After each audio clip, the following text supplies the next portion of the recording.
fun populations. We've diagnosed how to do it fitness. We've diagnosed how to do all kinds of Hardy-Weinberg and such, right?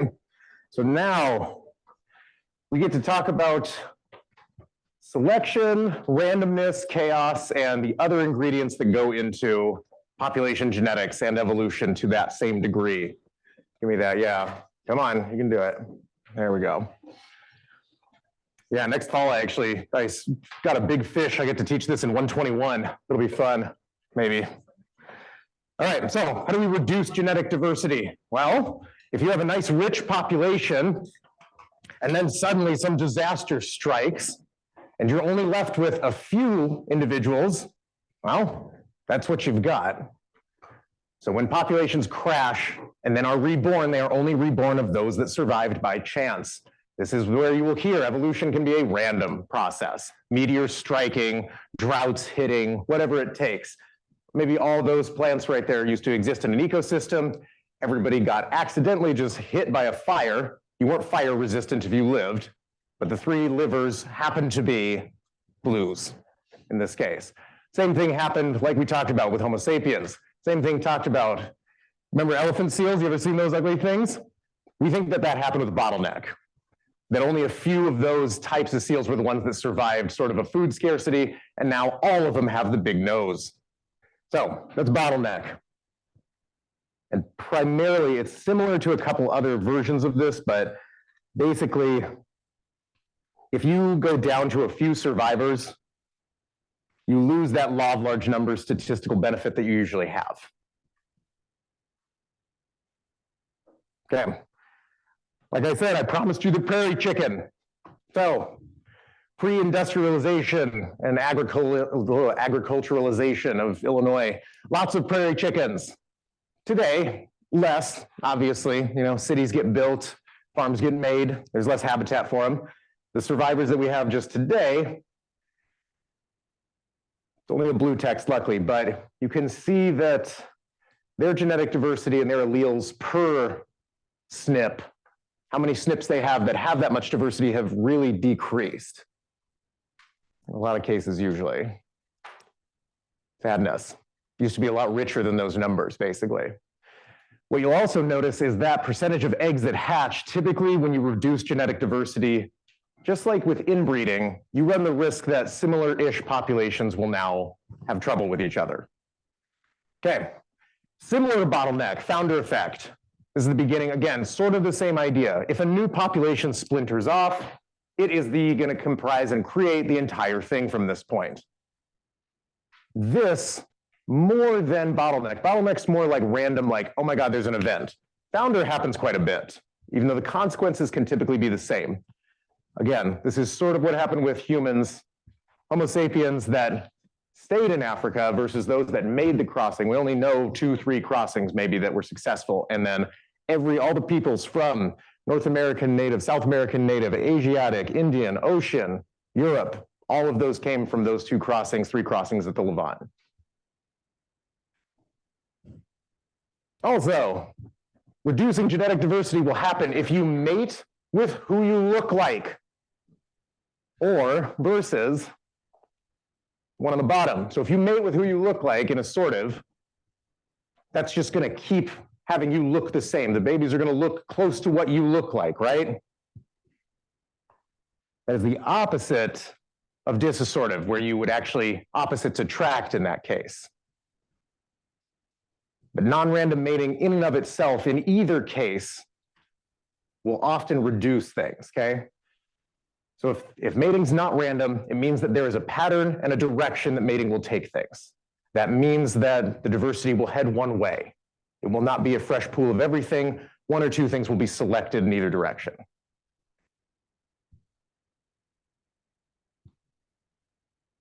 So although there's 2 fun little examples up here, basically, if you're choosing a mate, you're not being random and you're not like basically giving everybody a fair shot in that case. Like we talked about with inbreeding before, typically we're averse to inbreeding because of the reduction of genetic diversity that it comes with it.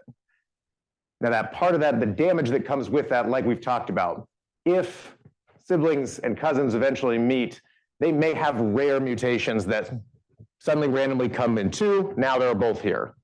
We all, like I said, we all carry odd, terrible, recessive little alleles and all kinds of important genes, but it's very rare that the second bad allele would also meet. All right, big one. Genetic drift is unique, it's different than the others. Genetic drift happens at all times. Genetic drifts, in another way you want to put it, is just the random movement of alleles, and that's it. So if you have 1,000 mice, like you see in the middle there, that white or that black allele may kind of stay in the middle of that Hardy-Weinberg amount, right? It's just like, up, down, randomly, kind of like that. This is the idea that, again, flipping a coin 1,000 times and landing it all on tails, that's not going to happen. Genetic drift is most powerful, unfortunately, though, even if there's not truly an advantage to black or truly an advantage to white right here, if you only end up with a smaller population, like in 10 right there, you can flip that tails 10 times in a row sometimes. That can happen. That can happen. So law of like kind of smaller numbers, you're going to see that drift start to occur. So one thing to keep in mind about drift. This is always happening. Drift inherently is simply the movement of alleles, and they do move, and that's that. There's no selection force. It is random inherently. But if nothing else is happening to populations, they are in drift. Hence, why low populations of near extinct species are in danger for different reasons than hunters or things like that right now is simply that you could just start losing alleles that otherwise you would have maintained in a larger population. Same thing goes with plants. That's why you want diversity in crops and stuff. Things that when you manipulate plants, sometimes you don't end up with a very sizable manipulated population, and they're susceptible to going different directions on things.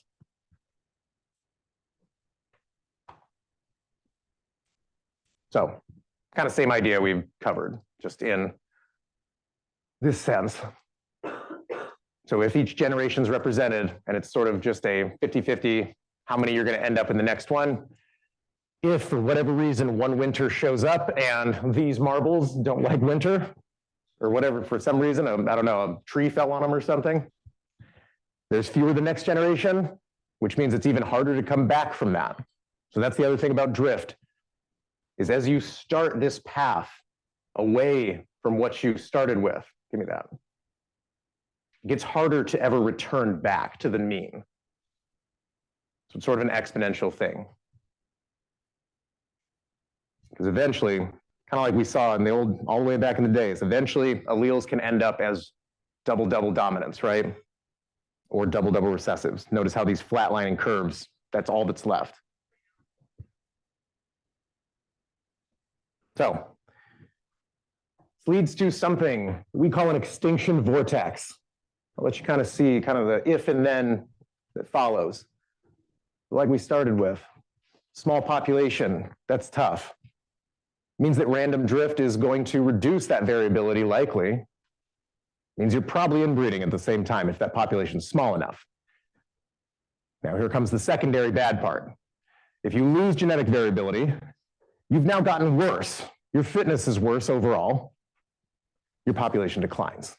Your population declines from an already small population to an even worse one.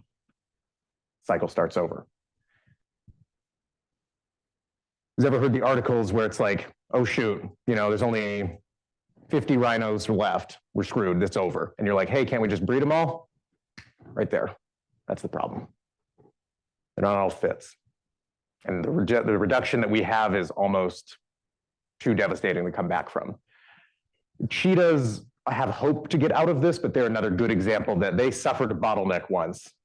And we are trying to re-diversify them as best we can by like kind of releasing them in different spots, having them flow a little bit, but it's tough. Okay, so there's all the bad news, all the reductions of genetic diversity. And remember, drift is special. It can kind of go either way, but small populations are going to start trending one or the other, right? Now, how can we increase this in a species? Let's take a look. Randomness, right? No preference on mating means that all the phenotypes have a shot. Everybody's going to mix in. This is kind of what Darwin assumed when he was seeing everything. This is why he gets so mad when he saw the peacock. He didn't actually know how sexual selection worked, didn't have the molecular tools yet.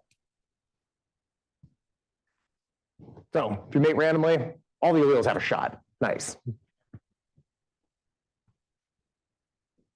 Migration, it's what we call gene flow too. If populations can travel and exchange individuals between populations, they can share with that mating those alleles. And both populations will be theoretically better off for it.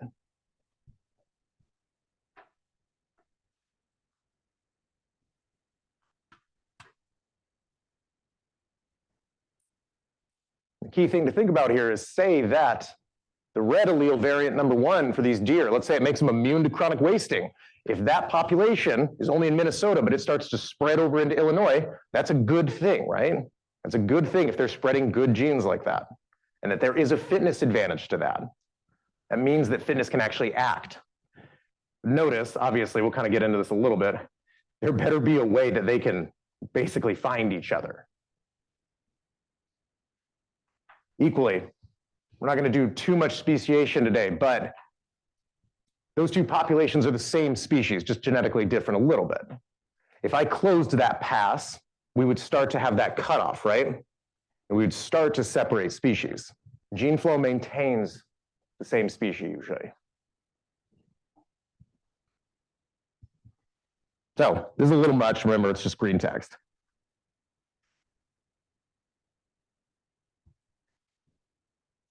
But basically, it seems, yeah, it's a big old phylogeny, basically just to say those families that are more related to each other likely still have some gene flow between each other, or did in the past, than the ones on top.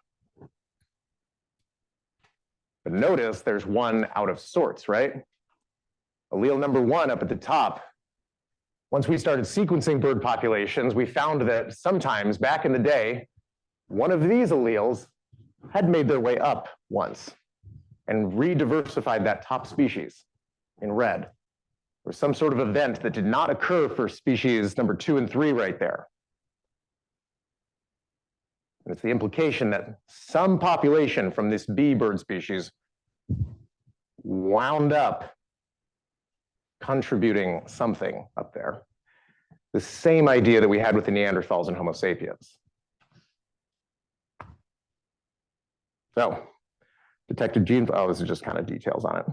So, this idea with gene flow, horizontal gene flow, one of the more unique things that happens in population genetics. It's when things that they are different species, but they have enough in common that they can still form like working zygotes, right?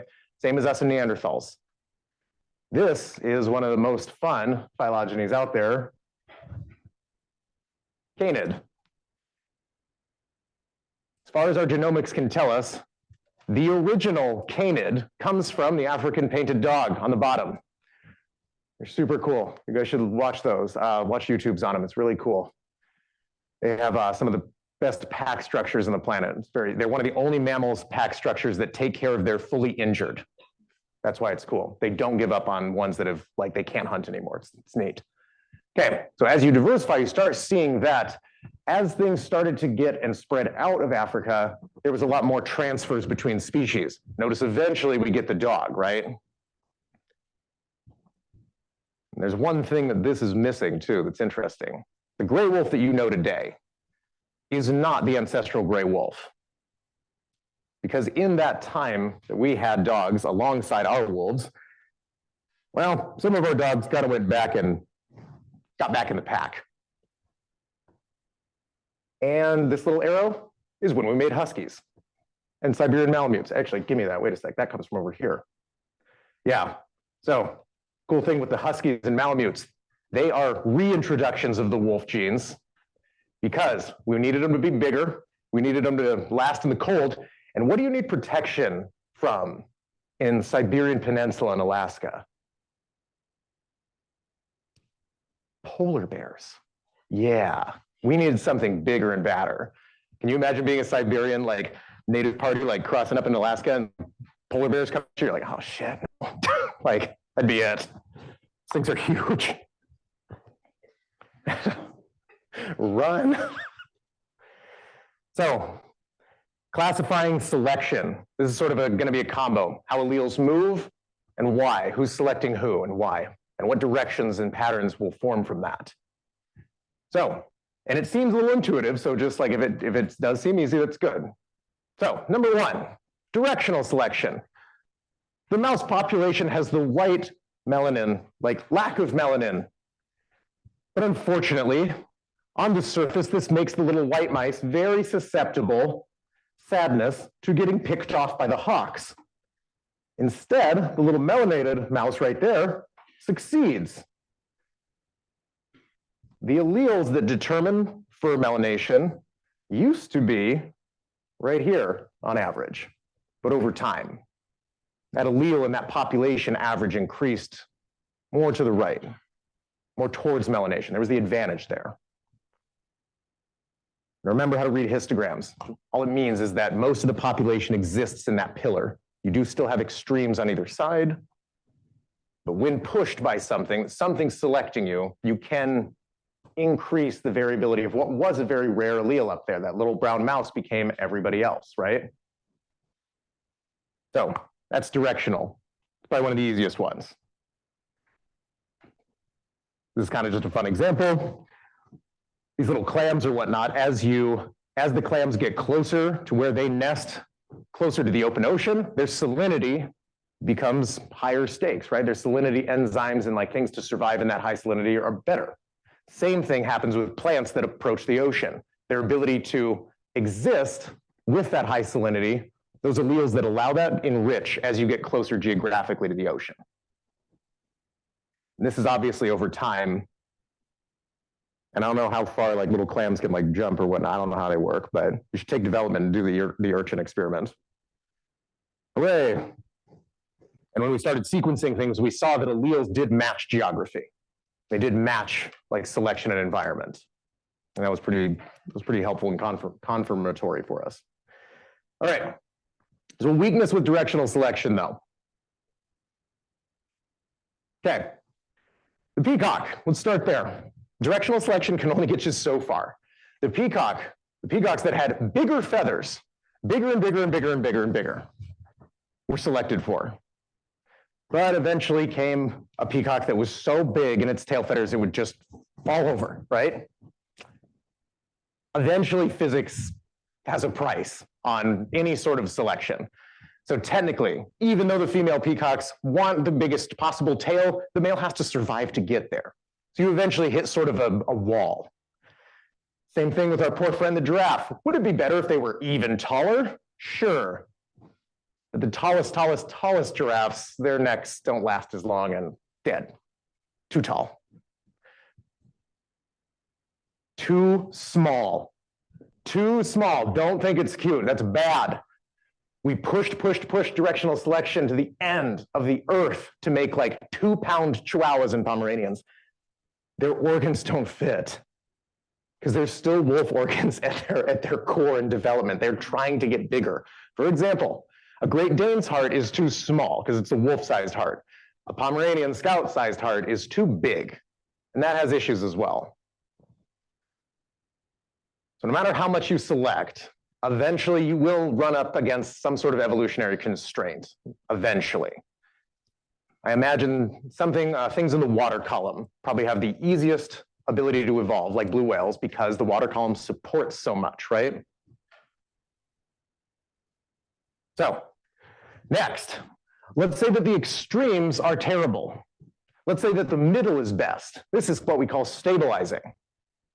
This is kind of what we did with the little prairie plant that that fitness example. Bloom too early, you're dead. Bloom too late, all the resources are gone. Bloom in the middle, you're the best. Same thing here with the little bird. Too few eggs, that's not good. You're not going to pass on enough fitness, right? Too many eggs, too many mouths to feed. So right in the middle, Goldilocks zone. Oh yeah, and also, you guys think birds are cute? Who's ever seen the behavior where birds are like, all right, so out of you 8 eggs, you 2 suck. Get out of the nest. And they shoo them out of there. It's kind of sad. Scary. So Balancing selection is a version of this. It is not the same exact thing. Do not always do the sickle cell example here. So being a heterozygote for sickle cell is a massive advantage. You are immune to malaria, the greatest bane of all Homo sapiens. You have issues with oxygen delivery, but nothing that can't exist. Now, too many sickle cells, you can't transport oxygen very well. You will probably die. Too few sickle cells, none at all, malaria will kill you. So again, heterozygote advantage, or when you are stabilizing like this, has a massive benefit for genetic diversity because you are championing two alleles, one of each, right? And having that combo all the time always makes it a little better. Now, my favorite, disruptive, the average sucks. My favorite example of this, there's these little fish, and they fight over who gets to mate. Now, if you're a big fish, let's say you're on the right, you get the advantage. You can kill and fight, and you're gonna mate. If you're really small, though, you're really fast and sneaky in this species, and you can just go fertilize the eggs and run away. Nice. But if you're in the middle, you're too small to fight, you're too big and clumsy to actually fertilize the eggs. It's what we call disruptive. The middle is an extreme disadvantage in this case. So I think the good way to study these as you keep going, like always try and like think of examples of animals, plants, humans, anything that can help. That's always like kind of the best way to supplement some of this stuff. Because a lot of the time I can only throw out so many examples sometimes. Okay, so those are our main selection patterns that can happen with alleles. So we already talked about this. What happens when there is no selection going on? You don't have to shout it.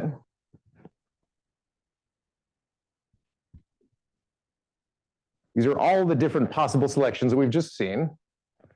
Directional selection to the right, to the left, stabilizing to the middle, destroying the middle and going for the extremes. There's one other thing that is always constantly happening with this starting population, right?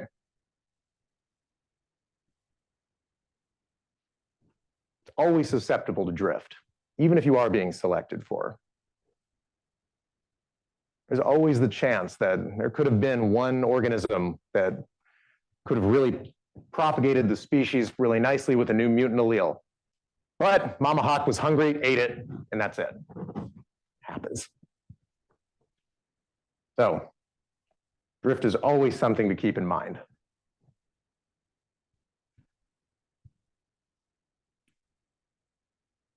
All right, nice. We're actually like cruising. This is great. We're almost done. Well, at least with some of the stuff. Don't worry, I have more to torture you with. All right, so one connection here is that, and with the linked genes, the peacock, right? Why would you make those feathers? You are so susceptible to predators. You're heavy and dumb. Why? It's because the feather genes are linked right next to the immune genes of the peacock. The richness of the color is next to the promoter that also enriches the immune genes. This is why linked genes ultimately do matter. It's because they typically share promoters and enhancers in that region.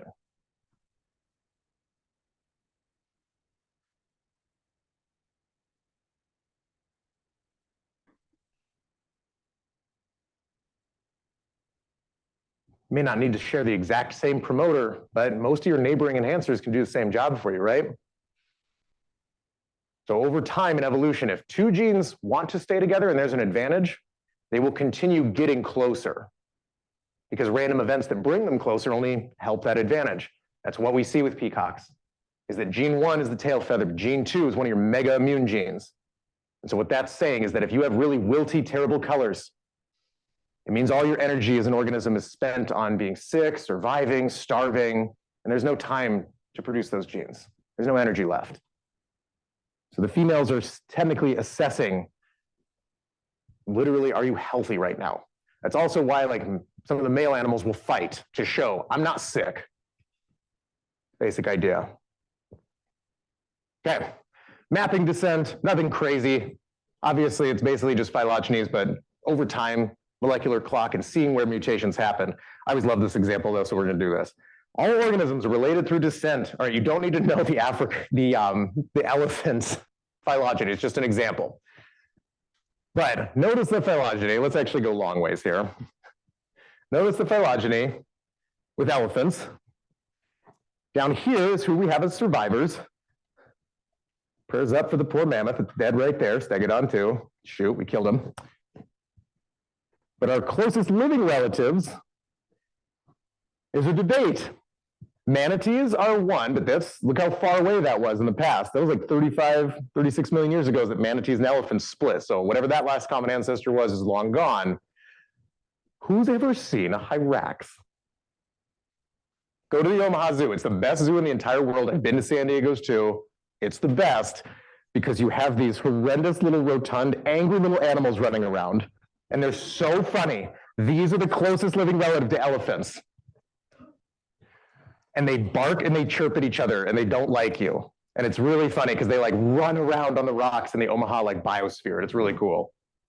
Anyway, I love hyrax. They're hilarious. But over time, what you can do, and this is more of blue text again, I'm not going to have you interpret something crazy. This is a version, this is a complicated version of what's on the practice. But species across time, you can track them by when those molecular events happened, and you can say who's related to who, et cetera. The same thing can be done with how we're doing with COVID variants, right? Same thing happens. We track the molecular clock on those too. You started with SARS, that mutated into MERS a little bit, right? Then we had regular COVID-19, then we had Delta and Omicron, right? Remember all those? Same thing happens here. Even if it's a viral genome, the principle can still apply. Who is the ancestor of who? Who's the last common ancestor? Because think about it now. True COVID-19, the old version is rare, very rare now, right? Got outcompeted. Its phylogeny somewhat ended.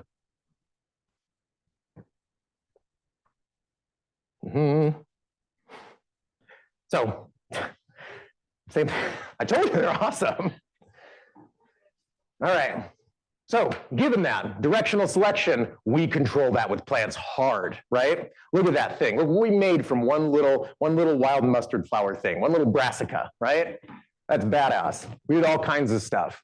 The hard directional selection, the alleles in this rich gene, rich, diverse population had what it took to go every one of these directions. You can directionally select and sometimes it just doesn't work. This is one of our best plants to do that with. People do often ask, we have this many 50,000 edible plants and we only harvest, let's say 1,000, commercially a ton. A lot of that comes down to how easily is it to domesticate this plant? How much variation exists in that population to begin? Because if there's not enough, then those directions won't pull as well.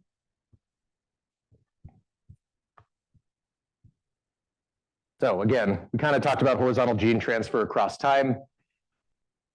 The greatest gene transfer was likely at one point when a mitochondria was eaten up by a eukaryote cell and was like, you know what, I'm going to make you energy instead of getting eaten. And the eukaryote was like, chill, thanks, man. Same thing happened with chlorophylls. Or, well, I mean, sorry, chloroplasts. A unique horizontal gene transfer event. In this case, it was more of a cell transfer event. That's why it was so big and immediate.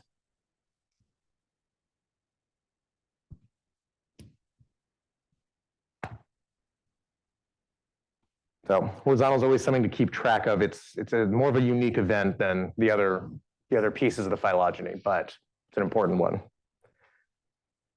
So, cool thing about prokaryotes. Let's look at this one. Domesticating cows was not just good for milk and meat and whatever else. Cow stomachs eat cellulose. Human stomachs don't.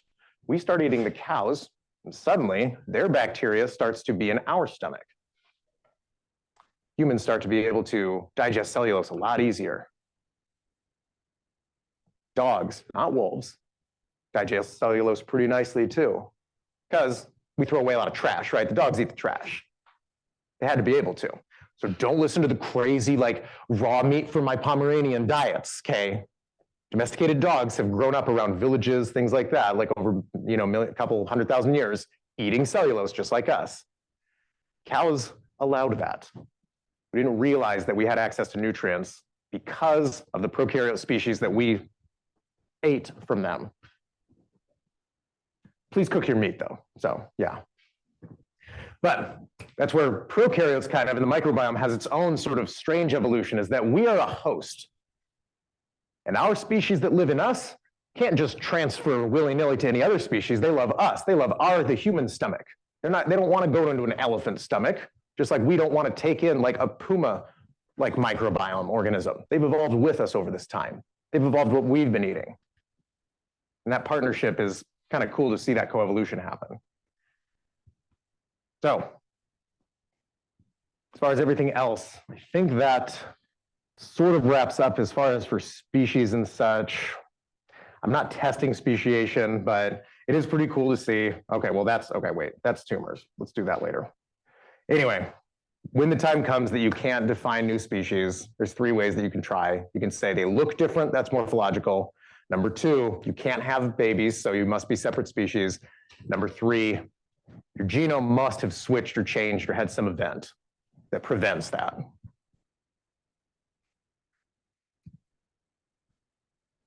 Remember what I talked about, how alleles can change in populations, but to make a new species, you need to have some big mind-bending event that prevents this. Some giant set of inversions, some huge translocation, bunch of duplications, like big stuff, so that crossing over fully can't really work anymore. And that's how you make a new species. Now, okay, this is again kind of blue text because we're not going to test it, but speciation is fun. Habitat isolation, obviously that makes sense. Can't communicate, that's sad. So they can't mate if they don't know what they're talking about. Sometimes certain organisms live really close to one another, but yet so far, little ground-dwelling birds versus top-dwelling birds, they'll never meet, even though they're that close. And then the poor crickets that have specified. They mate at different times. Dang it. Now, as you split like that, the genes will change. Think of this as your own founder event, right? Every time that there's some ecological change, the genes will start following and drifting in each direction. And eventually, with enough time, you can't come back together. Pretty neat. So I think what I'm going to do actually now, we can kind of take, it's not really a break, but I do want to sort of get some like of my own data on the labs, because I do want to rewire things a little bit before next fall. I have some ideas, but I somewhat value you guys' opinion, right? You guys are okay. I used to make the joke that the class is like a democracy, just one in Russia. But now that's kind of shitty, so I need another example. Anyway, I do want to know, like, beforehand, and whenever you fill one of these out, remember, like, everybody can see everything, so, like, don't go crazy on them. Like, I've had colleagues before, like, be like, this person said they're gonna, like, kill my family, and then they get kicked out of school, so, like, be careful. But at the same time, you're kind of assessing yourself and, like, reflecting, like, okay, was there 100% on this? And if not, I mean, that's okay. You got other stuff. Maybe full-time students, but that doesn't mean you're only time students, right?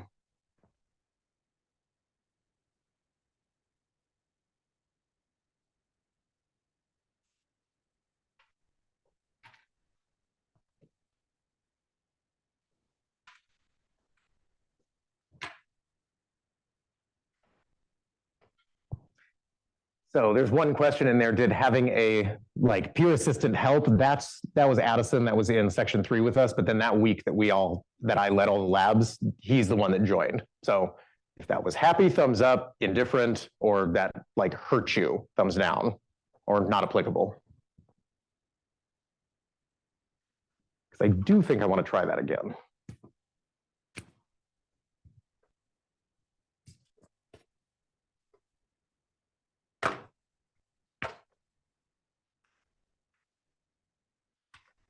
Anybody's poll everywhere still not working?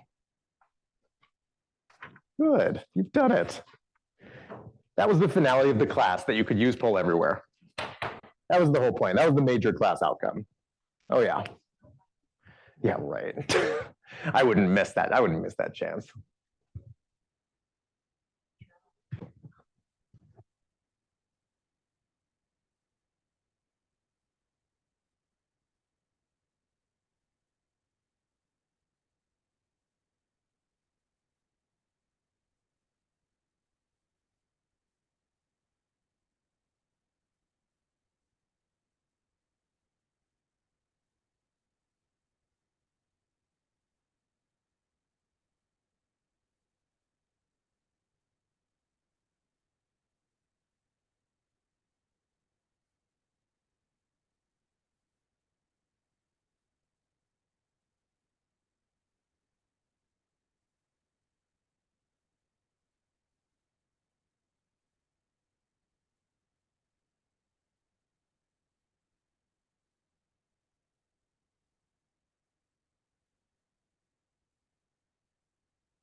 That like ringing, yeah.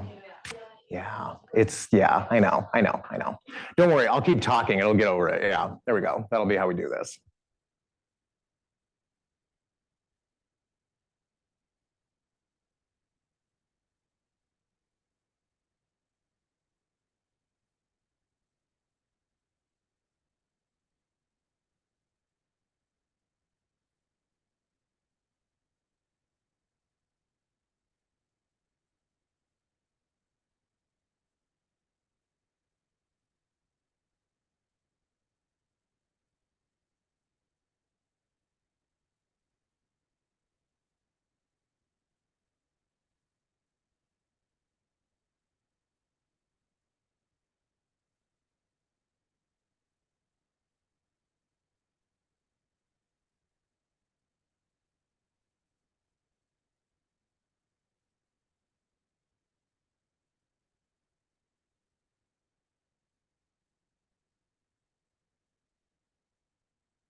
Or before.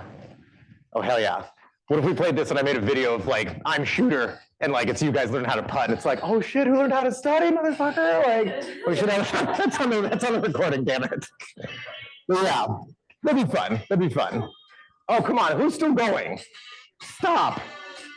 They're holding us up. I think they're intentionally holding us up. Yeah, you guys should like come in here and like talk like Dylan Brooks trash. Be like, I'm gonna dunk on your test, old man. I'll be like, oh my God. I hope not. Well, no, I do hope so, actually. All right. Yay, they did it. All right.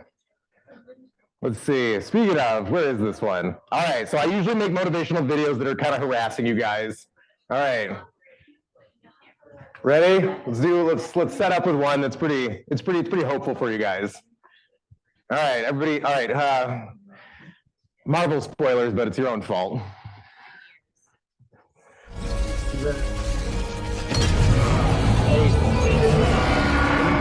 Huge.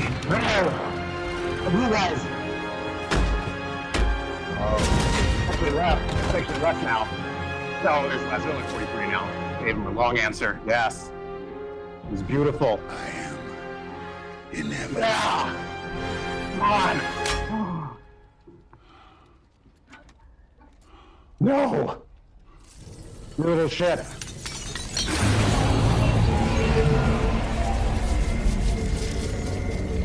Nice. Get him. Hey. And I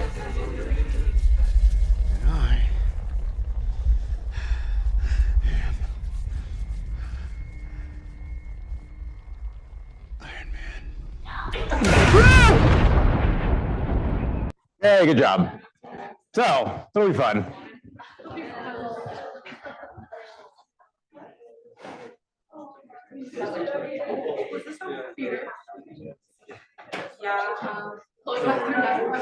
Hey.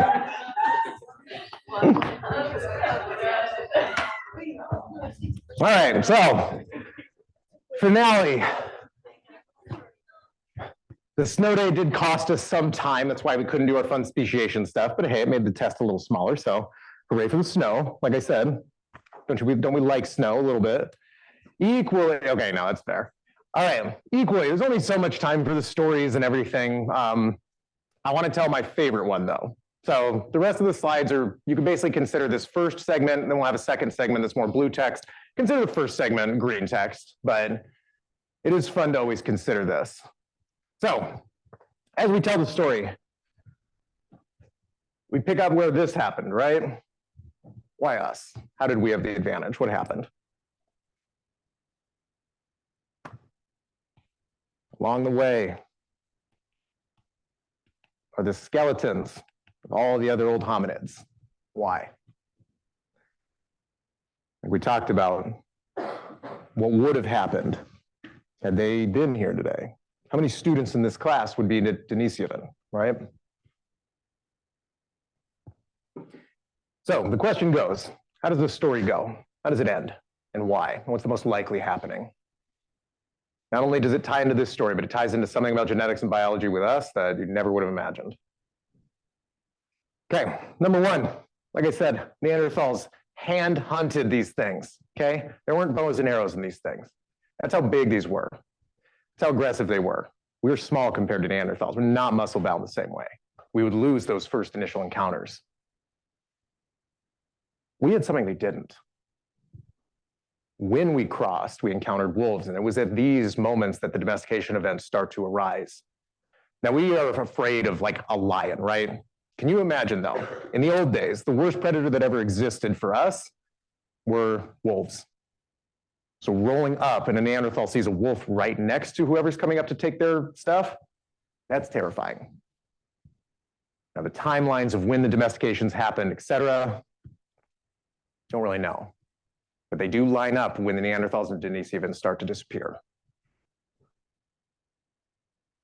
Then comes the other side of the story. All right, so probably don't need any computers out at this point, I wouldn't imagine, because now we're kind of done. There's no more slides, right? So I'll just give you that advice. I mean, you're the ones paying for this. Okay, evolution has constraints. We can't do some of these things. It's simply not going to work. There's certain things that when you take a directional path, it's just over. Sorry. Certain things about how the seahorse made itself means that it can never go back to land. There's no way to have appendages because it's given up all of its bones for cartilage. You can't support yourself without the water column if you decided this. Similarly, obviously, a jellyfish can't grow a spine, and we can't lose ours. So the premise here is that as things evolve and grow and take off, you lose certain things, but you gain certain others. Consider mammals. Now remember, when that meteor struck, dinosaurs ruled every ecological niche on Earth. There was nowhere for mammals to go. We were small little critter-like things, hiding in the dirt. Meteor strikes, fungus takes over, kills the cold-blooded ones. We have all the world to rich and take the resources. Notice a couple things here. Each one of these advantages on the left leads to something else. Warm blood means that our brain can run constantly. If we had to be out in the sun for the brain to be functioning, we'd have a disadvantage. We don't. Our unique evolution allowed for a big, chunky, energy-draining brain. So, when you look back at domestication then, look at the things that we have here. This is a question of epigenetics, but primarily it's a question of development, like we saw. Sort of the child version, the puppy version, the kit version is the one that keeps going as the adult over here, right? Those skeletal changes, they come along with that mental change. Okay, so of all the domesticated species that you can think of, get them in your head.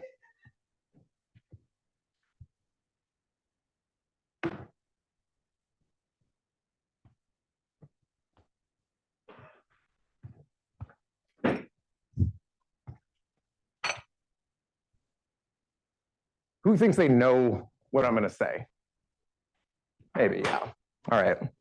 Now remember, we're in hypothesis territory here, so bear with me, but it is a beautiful, crazy, weird story that ties sort of everything in the class together. The first species to ever be domesticated and show this phenotype was us.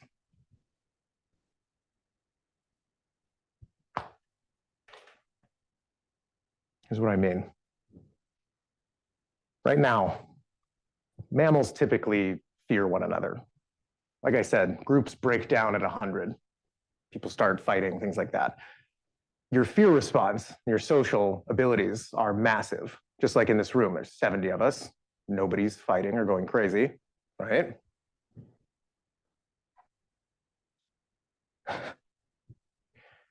Most other mammal pack species would break down at about 100 as a group. People start not trusting each other. There's disadvantages to having that many different personalities around. We've all seen the documentaries when groups of chimps break apart and the resulting fracas is pretty violent. So what happened with us, it's not that we're intelligent, it's that we're social. It's that we tolerate each other. And the cool thing that developed with that, the ability to be around one another without fighting, the brain started to get bigger. The advantage started to become thinking and talking about things that, notice here, don't exist in real life. Schemes and strategies and gossip, they're not technically real things that you can hold. They're not a tool, right? Erectus had tools, Neanderthals had tools, Homo sapiens had this. Doesn't seem like a big advantage at first. But it gave us something, what we call inner subjectivity. So I could ask all of you, does justice exist physically? No, right? It doesn't exist. But to us, and to those of us in this room, yeah, is that a real thing? Absolutely. What that is called is inner subjectivity, something that doesn't exist yet. You know what the other thing is intersubjective? Strategy. When Neanderthals would win the initial confrontation, Homo sapiens had something different. They would go back and they would say, in the future, we will plan this and we will execute this in response to the first sort of thing that we had there. Strategy is intersubjective. Now, how do you hold this all together? Why would a group over 100, and that group that settled in Namibia, why did they come together and stay together? And then that would become Eve, everything, the whole thing. Now remember, this is a bit of a long story summarized in about 30 seconds, so don't be mad. Okay, greatest reward of sociability was intersubjectivity. We believe that the first thing that kept us together was animism, the belief that a spirit lies in every living thing, and that belief system brought people together, Homo sapiens, that even though they wouldn't tolerate each other physically, there was some sort of communication in that way that could unite. The next that would show, eventually, the intersubjective. Polytheism. There's a God for everything. Nice.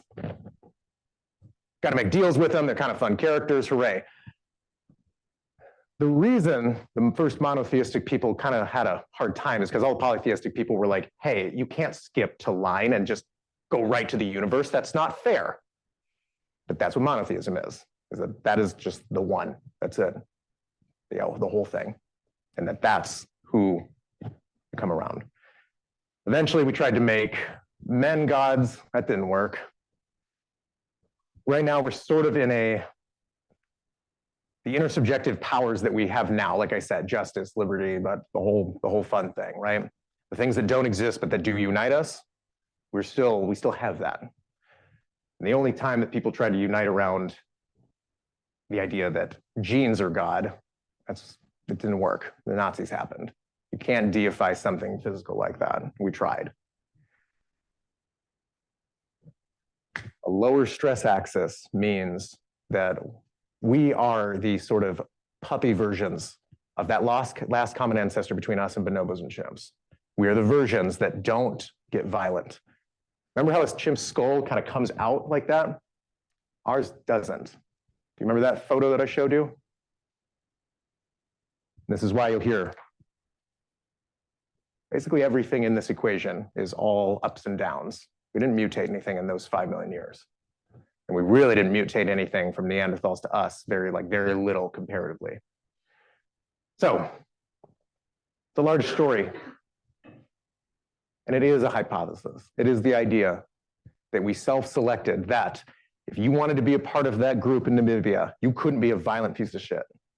You had to stand everybody. That's selection, right? That only those with a low stress could come together.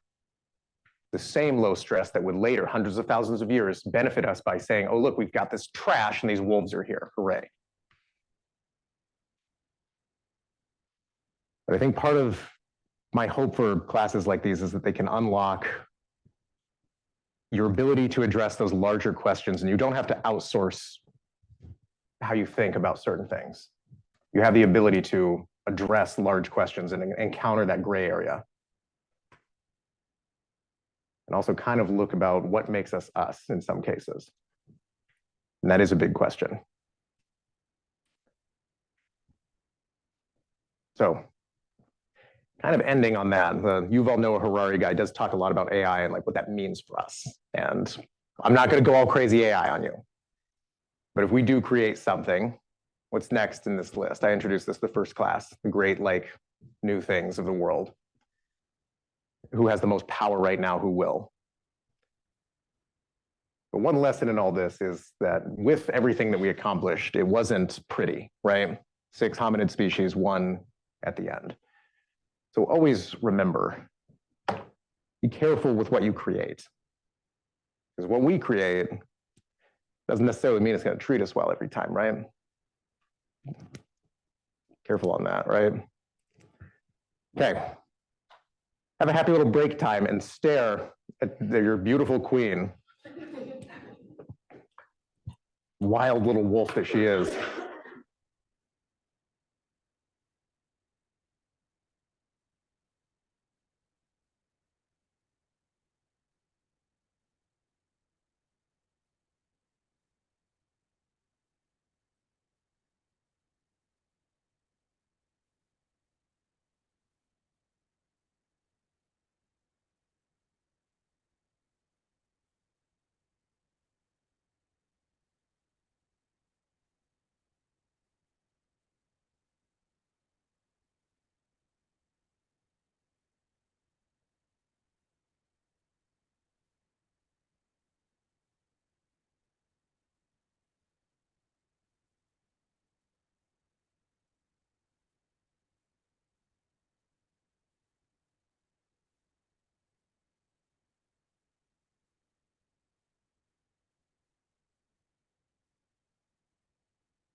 All right.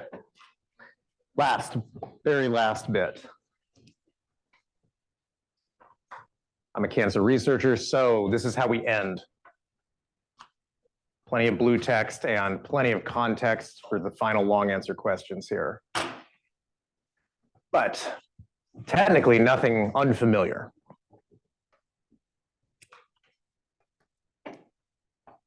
Everything that we've learned in this class, from selection to quantitative genetics to just straight up regular Mendel stuff, to translocations, all of it can be turned against us. Okay. Cancer is the ultimate corruption of the two facets of biology, evolution and genetics. An unstoppable enemy with every weapon at its disposal. There is a reason we can cure viruses, bacteria, parasites, fungi, maybe not prions yet. But cancer remains, despite all of our money and tech and everything, innovation. We have made progress.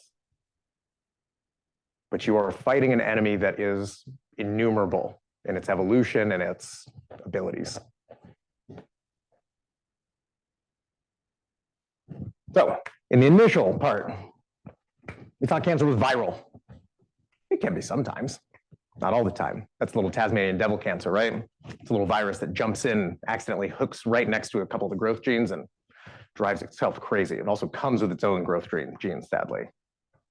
Poor little guys. But no, it wasn't viral when we first started looking. The call is coming from inside the house. Who's seen Scream, right? Terrifying. That was a good opening scene. It was terrible. It was really scary. So, kind of like the little blind mice and the elephant. A lot of people will say cancer is a metabolism disease. It's a genetics disease. It's immunology disease. Everybody studies it differently. It's all those. That's the problem. You really need this one. You need to not die if you're a cancer cell. But you also need mitosis a lot too. The others, they help. But one way or another, you've got to have those two, more so the one in gray. You cannot die. A cell that refuses to obey the command of the body has broken away. We've added more. Avoiding immune destruction. Imagine cancer cells like animals running around in the prairie. Immune cells are predators. They can find ways to camouflage. They can find ways to dissuade or poison the predators.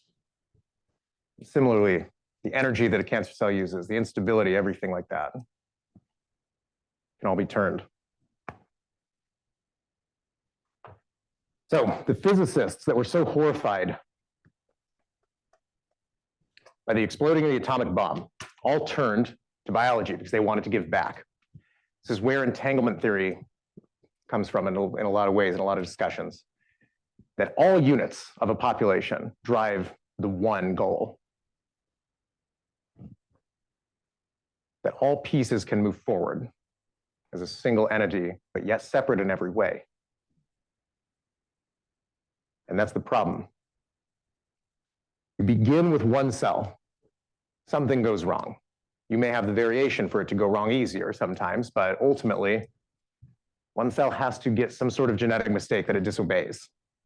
It doesn't have order anymore, and that disorder and entropy take over the universe once again.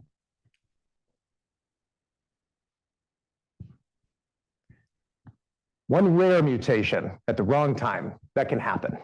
But if that one rare mutation gives the ability to constantly grow, suddenly you have a lot more population in that one mutation cell, right? That means that now, if you select it a little bit directionally for this cell right here, this blue one, means there's tons of those. It means it's that much easier in this new population to make that second jump. Because how does a 1 in a 10 million thing happen again and again and again? Because each time you make one of those issues, basically enrich for the chances. So there are genes that maintain order. We've seen them. Tumor suppressors. They stop mitosis. Not all your cells are supposed to be going under mitosis. They sit there and they're ready. If you lose both of them, there's nobody checking. There's nobody watching the Watchmen anymore. They are more important than typically gaining oncogenes. Oncogenes can be drugged, right? We can send drugs against these guys. Easy enough. We can't resurrect the lost tumor suppressors.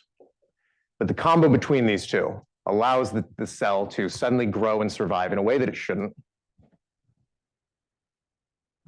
But here's the real problem, is that you're not fighting a battle against a clone army population of cancer cells.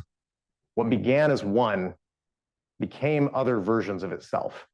And so when you start this fight, you are fighting on multiple fronts. Think of like World War I, how many battles were going on all over the world. Africa, Eastern Europe, Western Europe, out at the sea. Very few medications that can actually hit everything. And here's the problem. If you want to kill this one up here, that looks a lot like your healthy cells. It's just got one mutation left, right? You can't go in and run in and kill that. We don't have medicine fine-tuned enough. And guess what? There's very few of those remainders at the end. Those founders, the originals. Yeah, the original vampire, right? Yeah. Here's the other thing. Tumors terraform their area. Those cells will start to spit out acid, wrong energy stuff, collagen, nasty stuff. You know what the worst part about immunotherapies right now is that physically the T cells cannot make their way to the tumor. There is so much thicket there. And the tumor's protected with cells that it's basically told, grow and wound form and wound heal for me and protect it from all the predators that would have otherwise killed it. Here's the other problem. When somebody rings the bell and they're like, I'm cancer-free, done. Technically, you've just killed this version of it. Guess who you didn't kill? The ancestor, the final one, the one that came from everything that was waiting here the entire time for one more environmental push, one way or the other. And we're back to the races again with a new tumor. That's why it comes back. Is that it doesn't come back typically, not always. Sometimes it just resists therapy. But if it comes back later, it's because that original cancer stem cell exists in you and is waiting again, whoops, now this way. Okay. I have to paraphrase this a little bit, but I do want, I think it's worth telling. So, when the time comes, it's not the tumor in the first site that typically kills you unless it's in the brain, lungs maybe. It's the sites that they evolve to be able to seed and soil elsewhere. And they start to grow and take over and jam your organs. Lymphoma is odd, the one that I study, because it is already everywhere. So the tools that we use are different. And metastasis takes very odd forms. But the thing that I want to share is that there is hope, but we need to start by acknowledging when there's not. So as a child, as I would call myself in PhD, as a 23-year-old, I was lucky because my PhD wasn't just science. I got to, one of my committee members was an oncologist, Matt. So obviously I'm paraphrasing this just for HIPAA and everything, but unfortunately this happened. My PhD project was actually to open a trial on a drug combo for people that failed normal chemo and lymphoma. Awesome. I felt fulfilled. I felt like this is like what I've meant to do. It kind of was lost after Carleton graduating a little bit, but I was like, hey, this is awesome. I love this. We're making so much progress. Matt invites me to the patients and they sign off a little thing. They're like, hey, the little scientist kid can come in. And I have my little notebook. You guys have seen me writing all the time, right? I like kind of habitually take notes. I look like a little nerd. Didn't have glasses back then, but still, it was pretty bad. First woman I see, she is one of our responders to this therapy. Nothing else had worked. She's thrilled. Matt's happy. It was awesome. And I had all the happiness you could ever imagine, you know? It was neat. Matt has done this 1,000 times. Being an oncologist is a very tough way to be a doctor. You don't win often. Second patient comes in. He and his partner come in. And Matt, without warning me, does what you have to do as an oncologist. We've tried the combo, we've tried chemo. You're not eligible for bone marrow transplant. Silence kind of takes the room. His wife starts crying. And I'm terrified now. Like, it was so scary. It was that kind of cry that you don't hear in the movies, man. It was like, just like lost, everything. Matt stares back at the man, the patient, and he knows not to. There's a balance. You can't say, oh no, there's hope. Oh no, there's this. You can't be unrealistic.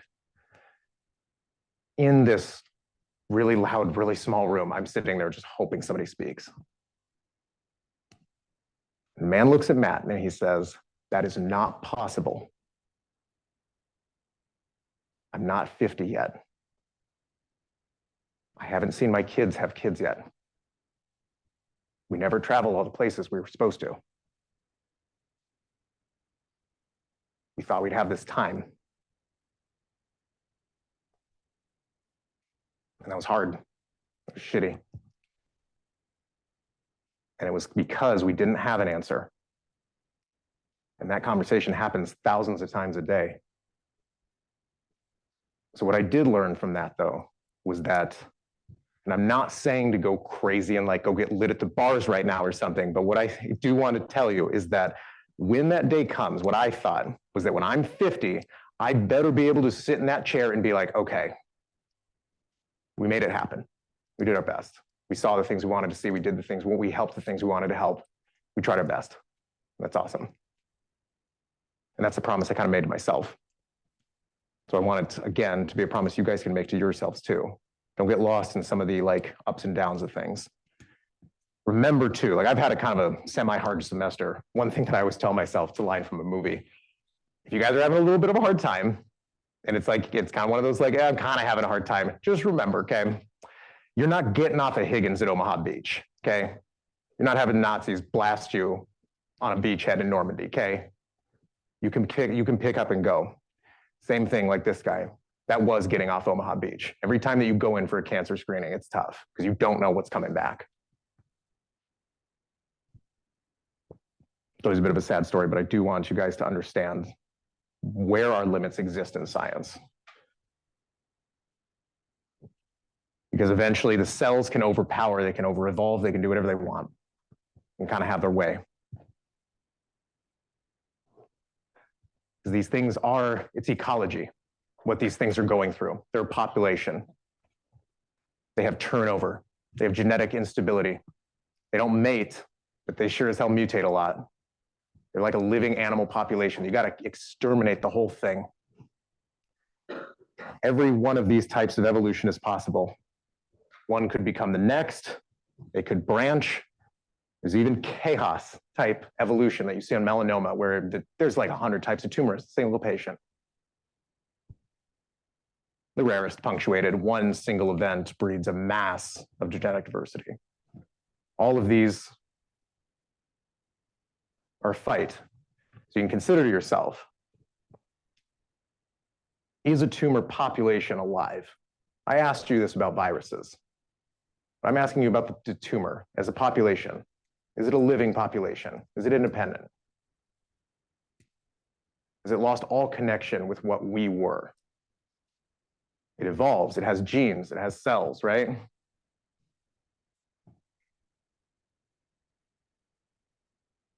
So one way we can try and win is data. There's one. There's a million others. There is a version of the world where we can sequence you and your tumor and decide there's a perfect medicine for just you, okay? Not a one size fits all.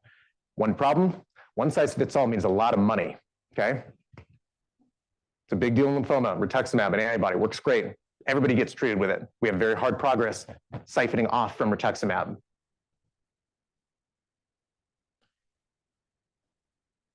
So the table you're looking at is very nondescript, but I worked with a group at Mayo. They're cancer epidemiologists. Strange.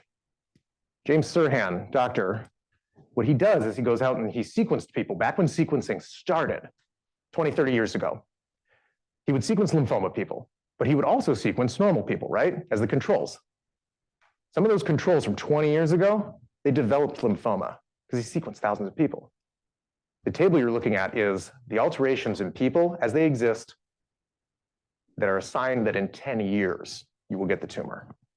That's where we're heading. We can't beat metastasis.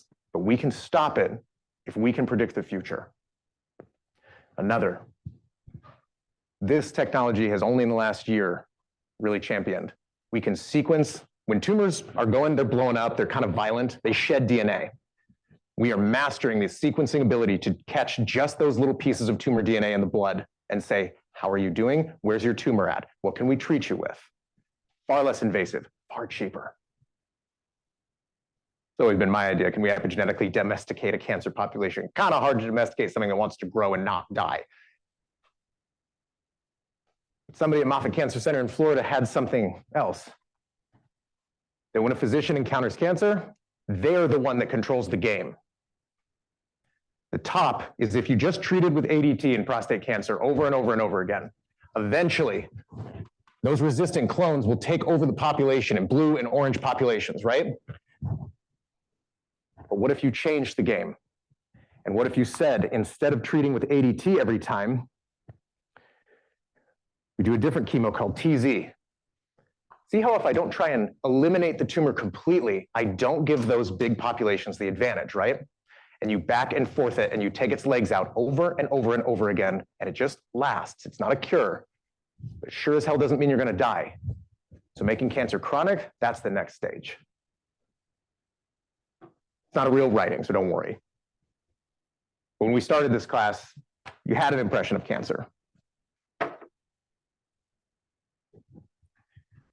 The point of this class and sort of the sacrifice I wanted to make, the deal I sort of made with the universe, was that teaching would allow me to reach the world better than if I stayed at Mayo. Because there's way more you than there are me. There's more every year. And so I think granting some of those pieces, I think that's what makes this all kind of worth it. But last things, we're done almost. So I actually have a Cancer Bio podcast I started at Mayo. You guys are welcome to follow it. My parents love it. More importantly, Emma always wants me to say, Scout has an Instagram. Yay! We don't post a lot. We should more. One of our reels got like 5,000 views, and Emma was like, "We're famous," and then we stopped doing it. I don't know. Good dog, yes, very precious, very good. And the last thing I'll leave you with, okay, you all have the tools and the opportunity to help small things in the world, okay? Tons. I know it doesn't feel like you are powerful, but you are, okay? It's hard to be good, okay? It's hard to do good things. I promise that. It's not easy. It's the hard way, okay? The easy way. It's very easy to be evil, okay? You can romanticize a million anti-heroes in culture and everything. It's very easy to do bad shit, okay? It's very easy to push the universe in that bad direction, okay? And one of the lessons in lit, in Russian lit, it was beautiful. It was a story, basically, one of the characters is an atheist. And he's basically like, yep, and it's like 1800, so it's very naughty to be talking about that. But basically, he's like, yep, I can prove God doesn't exist, hooray. I can prove it.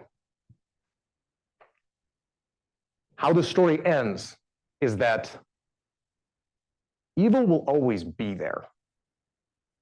Devil will always be there. The devil has a line in that same story, Dostoevsky's Brothers Karamazov, that said, if proving there's no God, does that truly prove that there's no devil? And I'm not saying go to church or something right now. I'm just saying the faith that you have in humanity and in yourselves is powerful. And the faith that although the evidence is ambivalent, humans are good, that can drive you. There is pieces, there is hope. There's always things that need help, right? Every one of you has that capability to do the small things that you think are small, but they're so much more powerful than doing the bad things, okay? Promise that. Okay. Given that, I will communicate with you as far as any reviews next week. It's always fun in the last week to have a little panic review. I don't think I'm bringing Scout anytime. But yeah, I know. We'll think about it, but it'll be a surprise if it is. Maybe she'll be there at the final to boost your guys' confidence. I'll just hoist her, yeah. We did buy a baby Bjorn for her to take her on hikes, so maybe I'll have her, yeah.